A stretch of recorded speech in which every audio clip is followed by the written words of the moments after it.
Everyone to another episode of Coffee and Whiteboard Marketers. Join my co-host Matty Bissett. Good morning. I'm Miles O'Kane. Looking forward to taking you all for a ride. Mate, I was going to jump straight into this episode, but I haven't seen you for a couple of weeks and you've made some gadgets, Matthew. Can you talk me through what we're looking at right now? So I purchased a 3D printer. Yes. Because I thought I need a new hobby that doesn't involve jiu-jitsu or going to the gym, because my body is slowly but surely not functioning. It can have that effect on people. I'm with you. So I thought I'd try some 3D printing, and because I love to fidget, I've started with fidget toys, which is quite mesmerising. I do lose track of time. Mate, I've never met anyone that's got a 3D printer. Now you show me this. This could be the whole episode. Just going up an hour. That's incredible. They're pretty good. So at the moment I'm currently printing a little earphone stand for a little alien man. Very good. And the headphones, the little earbuds stick in the thing and the cord wraps around his belly. Oh, nice. And then I've another couple of little fidget octopuses. Is this the first? What batch is this coming out? Is this the first batch? So I've only made one of those. Yeah. So in terms of when do you get the printer? Yesterday? Oh, I got it on today's Sunday. Thursday. So where these items coming out? Where are they? 5th, 6th? Have you got nuts? This would have been the first one. That was the second. That was the third. And then I made like a toothbrush holder. One of those little things that you wind up and the toothpaste pushes to the top. 2 questions with this. Yep. First one, you continue this pace, where do you see yourself in 5 years with this? I have a whole shed full of 3D printers. Second constantly running. Second one, what do you call your fidget business? Your fidget business? I don't have one yet. Wow. At the moment, I'm just making these for myself and my children. Oh, I'm fascinated, mate. This is incredible. Yeah, so next week I'm learning how to use CAD programming, so I can design my own. Yep. At the moment, I'm just downloading these files from other people that have made them. This scares me, Matthew. I don't see you for 3 weeks, and we come back, and you're, a 3D superstar. Yeah. Team, so this episode we're going to take a look at early career teacher retention and why so many early career teachers. I would say don't buy a 3D printer in your first year of teaching, because you'll forget what you're doing and you'll just make stuff like this. Slightly preoccupied. Yeah. Mate, I think before we jump into it, pre-service teacher, I'm looking at sort of early year teacher, early career teacher, first 2 years of teaching. So we'll work when you're off a grad, that. yep. Yeah, exactly. So I think a perfect way to start the episode off, what do you wish you knew as a pre-service teacher? Pre-service being people that haven't qualified yet. Yep. So I would probably say what you learn at uni is very different to the classroom. Yep. Now take away, like people, they do one program over another program, or EDI over play-based. Take all that away. It's what you experience at uni on prac. It's so different when you're in your own classroom. It's actually, I would say, it's less stressful once you get your own classroom. It's the fear of the unknown. I found that the fear of the unknown, isn't it? Because you, especially doing a dip head, you're sitting there for a year. You don't do your first set of pracs until halfway through the year, and you kind of, at least I was, you're sitting there going, "What if?" Worst case scenario. I mean, I was lucky because I've got teachers in my family, so they can tell me about it. But yeah, until you actually step in there with your own class, and even when you're on, and we talked about it before, even when you're doing your pre-service pracs, it's not the same thing. Just do it with someone in the class. And you also, what you're doing, it makes it like you try to be like them, which it's very hard to be like someone else, because you're not you. When you get your own classroom, that's a good one. I find that pressure and that stress goes because you have control of the whole classroom. Yeah. So you manage all aspects of it. So poorly, probably. But it comes back to your style, doesn't it? Yeah. Your style as a teacher. My one is, I guess it's going to be a roller coaster. In emotions, especially your first 2 years, it's going to be up and down, and you're going to feel. It can be hit and miss with support at the moment. Again, I mean, we graduated 15, 20 years ago, so it's been a while. But it's going to be up and down. Keep that in mind. And you have good days, it's going to feel like. And I guess, like one of the things, if you are a pre-service teacher and you're starting your first year of schooling, teaching this year, use your mentor. Make sure that your admin team, whoever's in charge of your line manager, assigns you a good, positive mentor that will help you, not just give you stuff Absolutely. so you don't learn anything. Yeah. That was a big miss with me. I didn't actually have a good mentor. I ended up just stopping halfway through the year. Yeah. You know what? I'm just going to take this on my own and just go my own way. But well, I think that's it, because it could become so hit and miss, and because you're so young and early in your career, you're kind of looking out or reaching out for people to help you and support. And if it's not, it's some kind of help, you feel like you're lost in deep waters. So yeah, I mean, we've mentioned it before. When we came into profession, they had it. So the first 5 years, I had 50% of graduate teachers dropping out of the profession.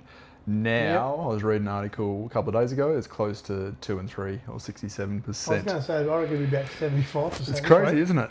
Yeah, so I mean, why? So let's break it down step by step. Why do early career teachers matter? Obviously, I mean, the population of teaching is getting older, especially in Australia. You need to invest the young blood, so to speak, but make sure like it's more, so it's up to date with society as well. I mean, I definitely think that's the part where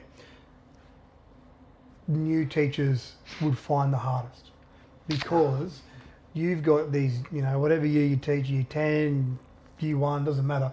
You have so many cool ideas, like you look on the news and you get the stats are like 50% of the jobs that these children, their first jobs don't exist yet, so we've got a very old education system for a current, very technologically based society. Yeah. And they just don't match. So I'm like, I can see people when they first start teaching, they're like, they come in and they try this and they try that. 2 years in, doesn't work. You know what? It's a lot of work. You know what? I'm going to go try something else. Well, I think, and I look at the older, I look at my mum, and she, had 3 kids. A teacher, but it was kind of the work-life balance seemed better. Whereas, Very much so. Whereas now, and everyone talks about it, but it seems like it gets crazy.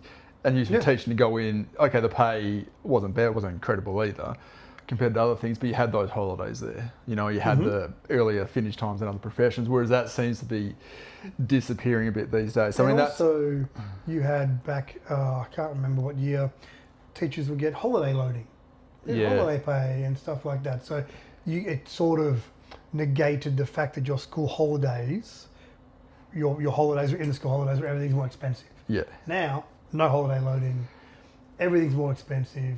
Everywhere you go, it's really hard, really busy. And I do think that new teachers, they like to travel, they like to do new things. Yeah. They don't like to be kept, in a spot for ages. So I think you're right. They end up just, you know what? This isn't really, my thing right now. I want to go travel. I want to go do this. I'm going to do this. Maybe I'll come back to teaching. I think the longevity at school, so you spend 10, 15, 20 years plus Not on school, anymore. I don't think that exists anymore, or it's definitely dwindling. Mate, if we choose a hypothetical school, put all the teachers in the staff room, had a large range in ages, would be fair to say most of the innovation and motivation comes from the early career staff. Yeah, look, I mean, I've been struggling with that. I think especially, because for me now, because everything will be similar to yourself with kids and stuff, because your time's so non-existent and your energy levels are so different, everything I do at school... Now I brought one of these. Everything I do... So I'm going to have even less energy now, Miles. So everything I do at school is always a cost benefit. I mean, if I put time analysis, I put time into this, what's going to be the trade-off? Yep. So I find as much as... I can have ideas that come across, or I see something that go, this is going to work really well. Sometimes I'm not implementing because I'm like, I just don't have the time. And it's not just the time, it's the amount of emotion you put into something as well. And it's hard, as we know, to get stuff off the ground but as well. also, if you have an idea, you need to put it in the paper. You need to think about all the other surrounding things that might affect. But you do all this in your own time, at home. Yeah. When your kids are asleep, but then you miss out on time with your partner because you're doing work. Yeah. And young people, they're like, you know what? I'm not doing this. I don't get paid enough for this. I'm out. So let's go to the next point now. So why early career teachers? Why are they leaving? I mean, we talked about the workload. Is it just the amount of work to do, the time required? Is it the constant changes? Like I know working in schools I've worked at, because they're quite difficult, you constantly because it's high, can be high staff turnover. You feel like you're constantly chasing your tail at times. Yep. Yeah, no, I definitely think that when you work in schools with a high staff turnover, what's it called? Attrition, when people stay on. Attrition rate. Is going to be way, way less because the people that stay on, they become old, sour, bitter because they've had to be in the trenches as such. Absolutely. And then the young people are like, well, this school sucks. Yeah. This is nothing like what I imagined. And this is no particular school I'm talking about, but I know definitely if leadership changes as well, because you can just have huge. It's not a bad, it's not necessarily a wrong thing, but you've invested 2 years trying to get this thing off the ground, and then suddenly leadership changes, and now you're going in a completely different direction. You're kind of like, well, I just, Here's one for you. I had a mate of mine, teacher mate, went for a job interview, got the job, all about EDI, did all that sort of stuff.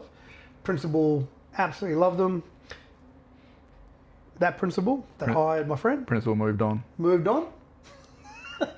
to whatever others got. I have no idea. And then the new principal came in, and that principal was all about play-based learning, which has nothing to do with EDI. No, so they're like, well, okay. Good luck. Get what in do there. I do now? Be adaptive in your teaching. Yeah, and I think with the longer you teach, the more you get used to that. I've put in the work. New leadership now changes. Yeah, and I think, and to bring it back to early career teachers, I think because they haven't necessarily been through it, it can hit your pride as well. And I think especially early on, where you don't know better, you're like, well, hold on, what am I doing wrong? Whereas when you're more experienced, you're like, well, it's just the cycles go around, it seems, and you kind of not get so invested. But it takes a while to learn that. Very long time. Behaviour management, we talked about in other episodes. I think that's student behaviour is definitely getting different. I think a lot. And I don't watch the news much or read the newspaper very often, but some of the behaviour coming out of certain areas in Perth, in Perth, all over the place. Right. And they're like, well, what are the schools doing? As an aggressive behaviour? Yeah. But I'm like, I don't know. This isn't a school problem. Like, come on. That does my head in. Sorry, when something gets passed down, suddenly, well, let's just put it more on schools. You're like, well, hold on, this has nothing to do with us. Usually we're pretty good at helping stuff. And I think that type of behaviour management of the schools need to do more because this is a school's problem. Schools need to teach. People are like, you know what? Like, I'm not doing this. I'm out. This is too much. More work and more pressure. Yeah, both. And for the same amount of pay. Yeah. Yeah. I always look at it like you put in this, you get that. Yeah. Sometimes you put in work, you put in a little bit of work, you get great outcome. Sometimes you put a lot of work in and you get a little bit of outcome. But you need to stay long enough to see that little bit of an outcome grow and grow and grow. And if your leadership changes, your pride takes a shot because new year that program doesn't work with those kids. And you've invested your life into it. You're out. Yeah. It's really hard. We talked about at the top of the episode saying the importance of mentoring. I mean, I've mentioned before, I had two. So my first 5 years teaching, I had two very good head departments, which made a difference for me.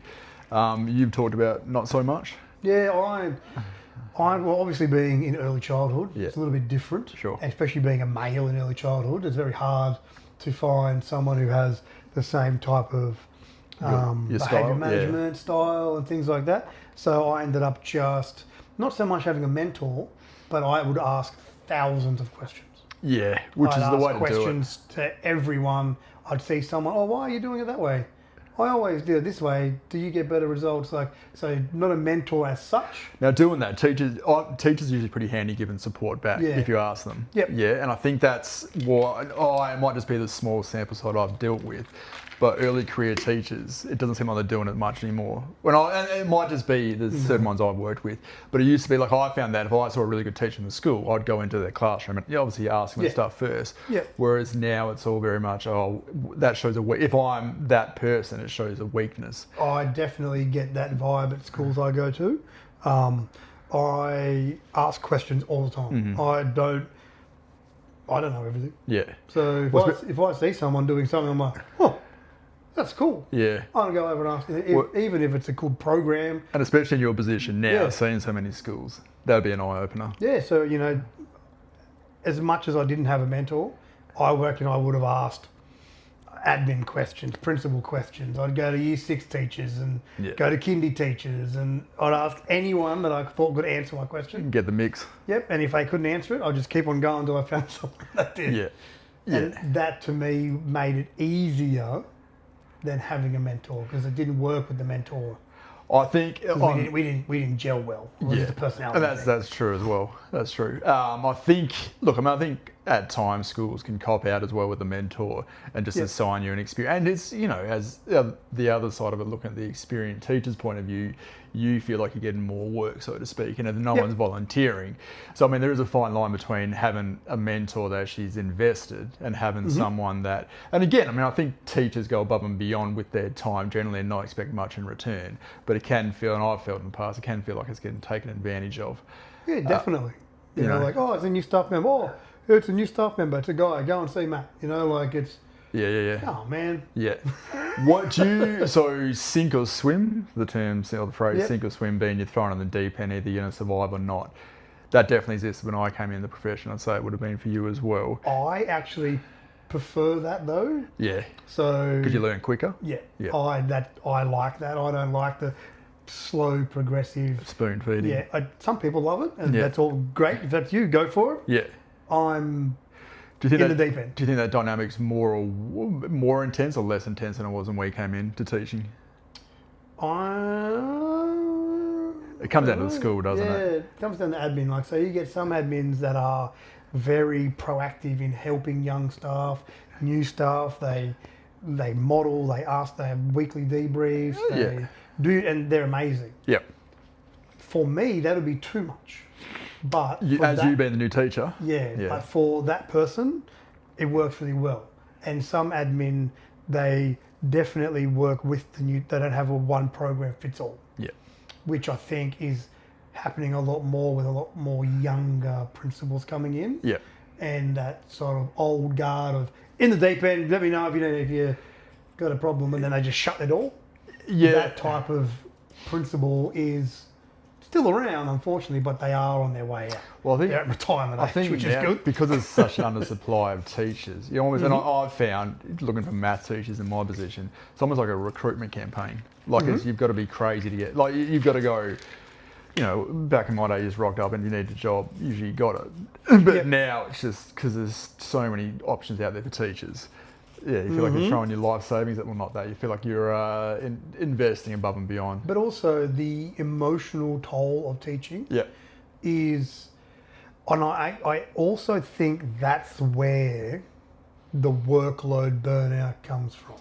Not so much the paperwork, because paperwork happens in every job. As in new teachers taking work home with them, as an emotional work. And obviously if you've never worked as a teacher before, when you're in prac, the teacher's probably done most of the planning for you. Yeah. If you have a bad day, the teacher steps in. It's a debrief. Yeah. When you're on your own, you don't have any. You got to do it all yourself. Yeah.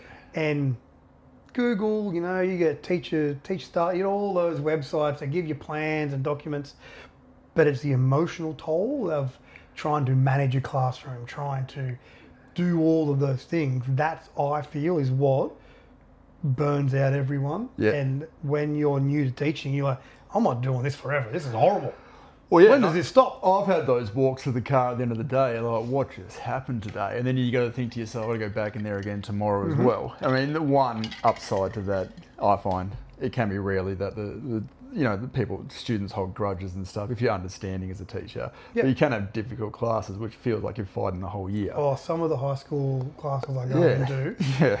And sometimes I'll follow a class, around, and I'll be like, man, that teacher, I don't know what you do to relax, but you need to do something, mate, because that class is diabolical. Absolutely. You imagine you're seeing them early February as the start of the year. You're going to go through December and you're like, but my point being is, if you're now, maybe you're a new teacher, so you're more open to, ways around behaviour. You have, I think experienced teachers can feel like, I've seen the other side of it. I can know how to get you there, but it's just taking longer than I hoped. Yeah. Whereas you come in as a new teacher, but at the same time, if you haven't had that experience, you're like, that is nuts. And one of the schools I worked at, there was a young engineering fella who was awesome and did really well, but got halfway through the first term and he's like, I quit. I go, what do you mean? What happened? Just sitting in the office. He goes, it feels like it's herding kittens the whole time. Like, I just can't do this. And I was like, yeah, you forget about Try it. teaching kindergarten. Like herding cats all the time, mate. I've got a toddler and newborn. That is hard enough. All right, so what doesn't help retention of early career teachers? I think we touched on it before, the sink or swim cultures. I think, but as much we can have support around that. So have a level of difficulty that people can get through. Because I personally feel I learn more when I have to come up with strategies and stuff on the spot. Yeah. And then at the end of it, you're like, well, that really worked. Cool. If it doesn't work, you're like, well, I need to go and ask someone. Yeah. Who had this student before? Who's had a sibling? Who's got someone who behaves similar? Yep. And then I'll go and ask that person. Yeah. So it's more, like not reaching out and thinking you can do it on your own. That's when people leave, because they don't have that support network. So I think having those support networks, even if it's just two people, like you like something in common, you crochet or your book club, like 3D printers. 3D printers. But I think, what do they call it? Suffering in silence. I think there can be a level of suffering in silence, because again, it's your pride can come into it. I've got to ask this question, and suddenly, what do people think? I'm not a good teacher, or I can't help. But the trade-off is you can't. What do you do then? You suffer for the rest of the year, and that's not going to be good on your emotional health. And it doesn't help the kids. It doesn't help you. Yep. And you're the thermometer at the front of the room. So if every lesson you're up the front and you're stressed, you're worried, you're suffering in silence, you're doing the kids, they go, ooh, I can smell that. Yes. Blood in the water. Kindergarten schools you work at, just one kindergarten class is not, it's multiple kindergarten classes on at the same time. So in kindergarten, is it just one class, or is there like Matthew's a teacher and there's another teacher of kindergarten at the same time? So depends on the size of the school. Yeah. So some of the kindies I've been at and I've worked in, there you'd have Mondays one class, and then Tuesdays another class, because they have 5-day fortnights. Yeah. And then maybe every second Wednesday you have the same class. Yeah. Thursday's the same class as Monday. Yeah. And then there'll be another class doing the same thing. So you've always got another teacher. Yeah. I've always worked in big schools though. Right. I've never worked in little schools. Right. Single stream schools, so when you just got 1 year group, I could imagine that would be so hard. Dealing with them all day. Yeah. Because you can't tap out. You've got no one to go and talk to. Lunch duty, you've got no, I had a good friend. Like, she was an awesome person, but she left primary school teaching because of that. She's had a class 1 year and had them every day, every lesson, just when it was too much.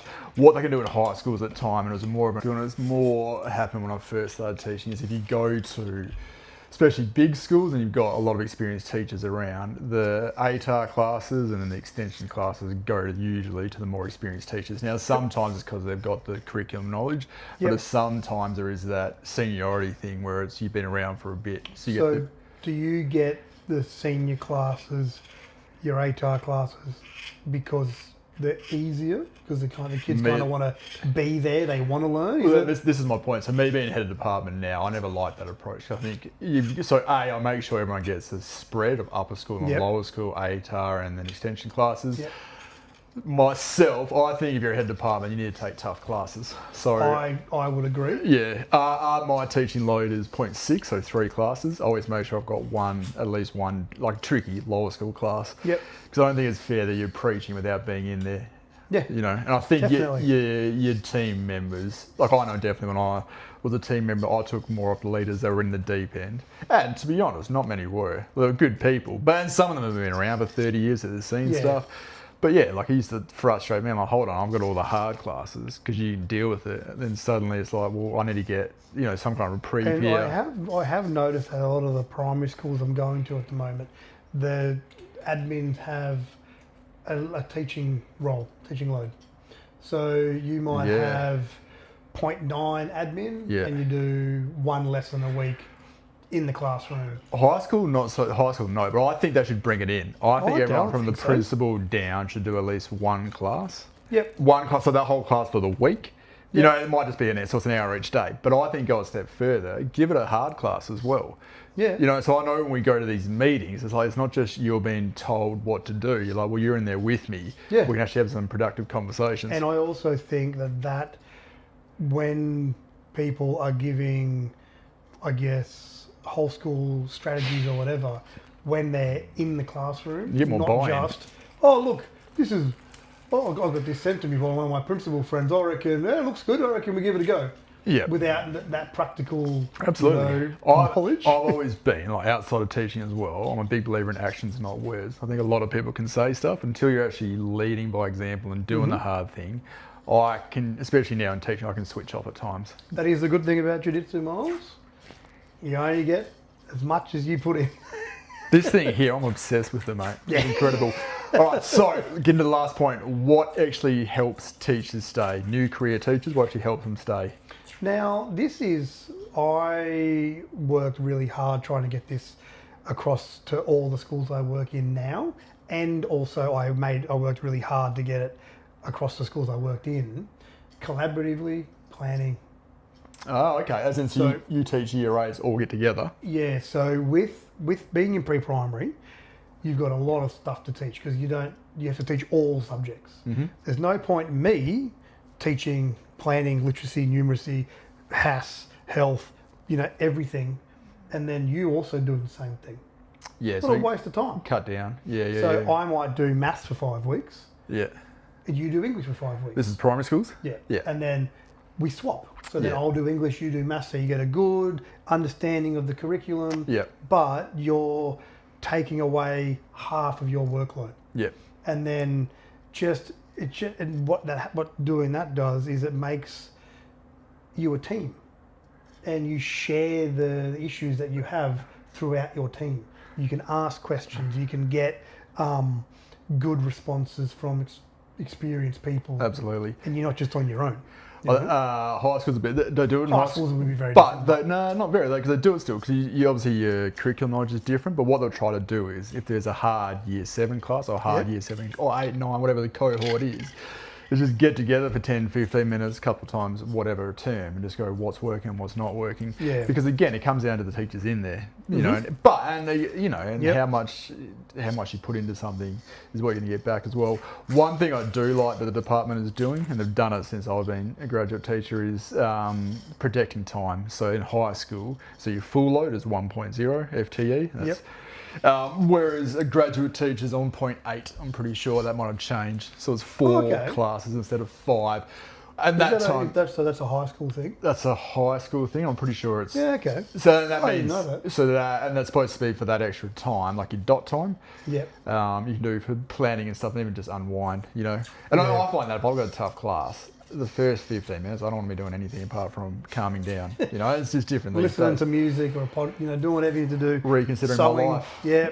But it's, I think that's a good thing that needs to keep going. And I think that, the silence around struggle is a big one. Don't suffer in silence. Reach out where you can. It's literally not worth it. Just talk to someone. Anyone. Yeah. But hopefully if you're talking to someone, leadership doesn't take that as a sign of he or she's there in a bit of a too hard basket, what we want.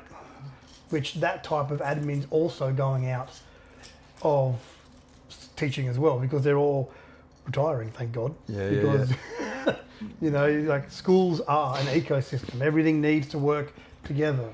If one class in one year level doesn't work very well, it has a flow-on effect. So everyone just needs to help. You need that culture of just helping. Not everyone can be perfect all the time. Yeah. Humans make mistakes. People have crappy days.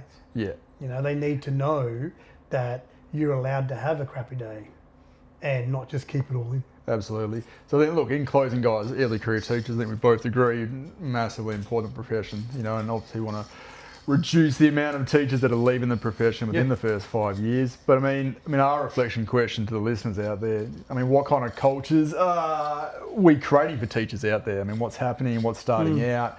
And then if you're a leader or experienced teacher, reach out to someone early in their career in the next couple of weeks and see what they're up to, and then go from there. And if you're an early career teacher, know that the struggle doesn't have to be by yourself. There's people around, there's support around. We can go from there. Mine would always be, if you don't know what you're doing, ask a question. On that note, thank you for listening, and we'll catch you next time.